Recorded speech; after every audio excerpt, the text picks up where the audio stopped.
Baby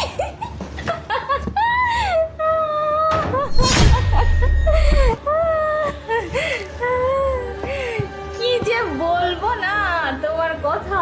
আমার যখনই তোমার সাথে আসার কথা বলো তখনই আমার মুড একদম ঠিক হয়ে যায়। তো আমি আর কাউকে বলি না, আমি শুধু তোমাকে বলি, বুঝতে পারছো?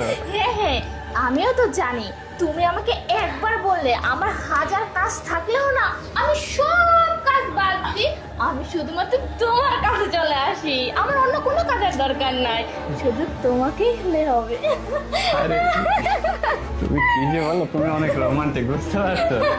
তুমিও কিন্তু অনেক রোমান্টিক, বুঝতে পারছো? এই জন্যই তো আমি অন্য কারো কাছে চাই না। অন্য আমার সাথে বলে যে টাকা বেশি দিব, কিন্তু তোমার কথা যখন শুনি না। শোনো বেবি, তোমার যখন টাকা পয়সা লাগবে আমি তো আছি, তাই না? আর আমার বউ তো পুলিশ অফিসার, ওর তো টাকা পয়সার অভাব নেই, ওখান থেকে 2-1 বান্ডেল তোমাকে দিলে কি সমস্যা আছে? না না না, আর আমার তো টাকারই দরকার, যেমন তোমাকেও দরকার, টাকারও দরকার।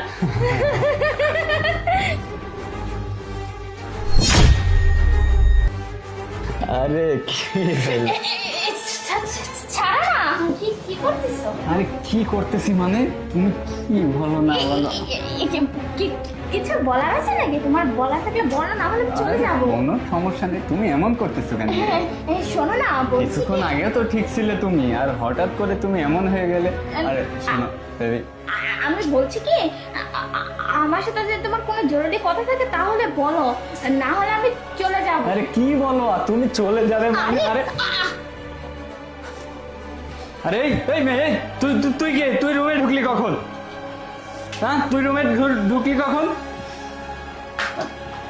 আরে দেখো না প্রিয়া, এই রুমে ঢুকছে কখন? আরে এই মেয়ে, তুই কখন আসলি? দেখো না প্রিয়া, এই মেয়ে হুট করে রুমে ঢুকে পড়ছে, তুমি কিছু বলতেছো না কেন? বের করে দাও। হ্যাঁ বলবো তো, অবশ্যই বলবো, কেন বলবো না? আমি আসাতে তোমার তো খুব সমস্যা হয়ে গেল, তাই না? আরে কি সমস্যা, কি বলো তুমি? রোমান্স করতে পারলে না এই মেয়েটাকে নিয়ে, তাই না? আরে কি বলতেছো তুমি? কি বলতেছি আমি? তুমি কি ন্যাকা সাজতেছো, সাধু সাজতেছো? আমি এখানে কখন থেকে বসে আছি, তুমি আমাকে খেয়াল করনি, তাই না? তুমি বসে আছো মানে? হ্যাঁ, আমি বাইরে ছিলাম আর এখানে বসেছিলাম, বসে বসে তোমার রঙ্গ তামাশা দেখতেছিলাম যে তুমি কি করো এই মেয়েটার সাথে।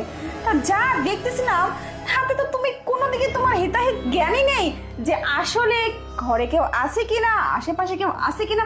তুমি এই মেয়েটার মধ্যে এমন ভাবে ডুবে গেছো, ওই মেয়েটা তোমাকে নিষেধ করার ম্যাডাম, সত্ত্বেও। আমার কি দোষ? ও আমাকে হোটেল থেকে ভাড়া করে নিয়ে আসছে আর বলছে টাকা দেবে।